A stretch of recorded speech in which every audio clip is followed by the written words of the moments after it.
When it comes to platformers and gaming in general, it's hard to think of a series that has had as much impact on the industry as Mario. And Mario's first heroic leap into 3D is certainly no exception. What would soon be known as 3D platformers and collectathons was largely pioneered by one game, Super Mario 64, and that's what we're going to be talking about today. Although it was technically not the first 3D platformer, a few other examples such as Jumping Flash come to mind, it was certainly one of the games that helped define the genre and set the standard for what people expect out of a 3D platformer. Much in the same way how Mario also defined the 2D side-scrolling platformer, once again cementing Mario's legacy as one of the most influential names in gaming.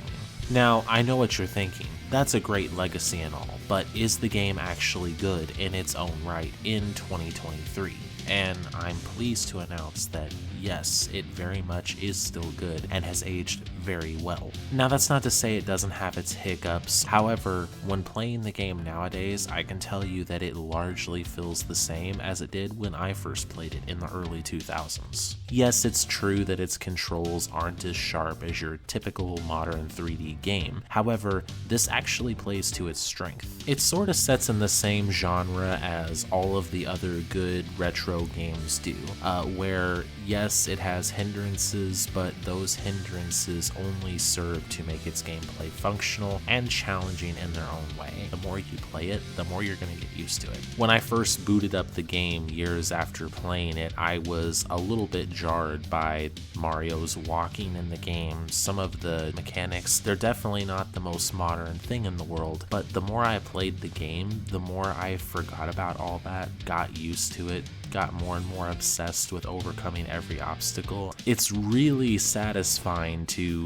backflip up to a ledge that you didn't think you could make, or to rocket back onto the correct area after you accidentally fell off with the slide jump. And the cap abilities are a really fun way to mix up the gameplay. I will say that I wish those were a little bit more frequent, but when they did appear, they were very fun. The most common one by far is the flying cap. Second would be the metal cap, and the third would be the vanish cap, which is the rarest in the game, I do believe. And there's only a handful of situations where those actually come into play, but it's a joy every time nonetheless. The game also has quite the difficulty spike. It starts out a lot easier than you would expect, and towards the end it can get a little bit more difficult. Let's just say personally, once I got around 65 stars or so, close to the game's final boss, I started to notice that the remaining stars were more and more challenging to get. And yes, you only need 70 stars to complete the game, but there are a total of 120 in the game, so it's safe to say if you plan on 100% completing it, you're going to be seeing a few game over screens. That said, there are a few workarounds to the levels that I was genuinely impressed by. For example, the clock world can actually change its mechanics based on what time you enter it in. If you enter this level when the minute hand is on the number 12, then everything will be frozen, making the level almost effortless to navigate. There's also very apparent shortcuts that you can take in some of the Bowser stages. The combat is nothing special, but it's certainly not bad either. Most of the time, the combat isn't really necessary unless you're going through very specific obstacles in which enemies need to be avoided, or you're trying to collect coins. That said, the one exception to this rule is genuinely fun: the Bowser fights. Now, don't get me wrong, for the most part, these are very easy. Well, except for the very last one. The very last one starts out very easy, just like the first two, but it requires you to throw Bowser a very far distance on the third and final throw of the fight. This is because after the second time he takes damage, he destroys most of the stage, making it to where there are no bombs close to him and he has to be thrown for a far distance in order to hit one. The reason this is challenging is, in order to throw him a far distance, you have to spin him really fast, and it's very hard to aim him accurately and make him hit the small bomb while doing so. But apart from that one brief little stint, the Bowser fights are mostly as easy as the rest of the game. The game can be challenging, but most of your difficulty is going to come from the platforming and not the combat. The environments are beautiful and simply brimming with charm, especially when you take into account that this game is 27 years old, and to be honest, it's aged exceptionally well. That's just another benefit of cartoony graphics, but it's still very nice to look at. Yes, the models are low res, yes, the environments are primitive, but there's just a charm to it all that is hard to resist. And the music is simply out of this world. Two of my favorite tracks being Copa's Road and The Staff Roll. Considering the very limited memory the N64 had to work with due to its cartridges, it's very impressive that the game is able to have such a beautiful soundtrack. You might be able to tell that the soundtrack is limited in ways, but it makes use of what it has very, very well. And really, the same can be said for much of the rest of the game. It's fairly hard to deny that the game was held back by those cartridges, but the development team made very good use of what they had and created a very nice product. The story is, of course, pretty bare bones minimum, but that's kind of to be expected with 3D platformers, so I wouldn't really dock any points off for that. Platformers in general have always focused more on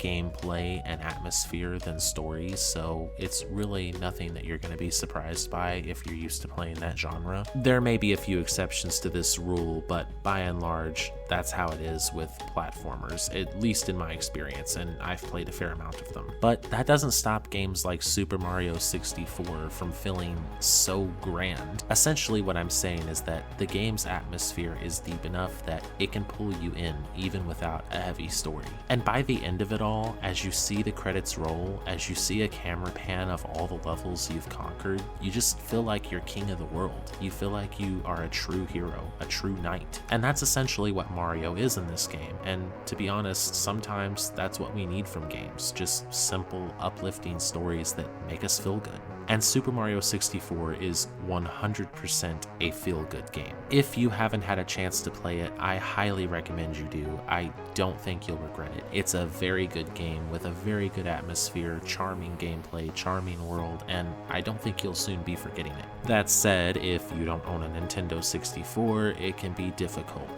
Nintendo re-released it on the Switch, but they made that release limited for reasons I can't even begin to understand, to be quite honest. Why, Nintendo? Why? That said, I have played the Switch version, so if you're lucky enough to get your hands on it, it's a very good version of the game, and it comes with 2 other great games, so you can't lose. Which is all the more reason Nintendo shouldn't have made it limited, but moving on. Super Mario 64 is an all-time classic, and it gets a retro rating of 10 from Retrospect. Thanks for watching, and if you enjoyed the video, why not give me a like, comment, and subscribe? I like good games, okay? Give me the thumbs up, give me the thumbs up, give me that subscribe button. Come on, give it to me. Also, on a somewhat related, but also somewhat unrelated note, if you haven't seen the Mario movie yet, please do. It's awesome. That's all.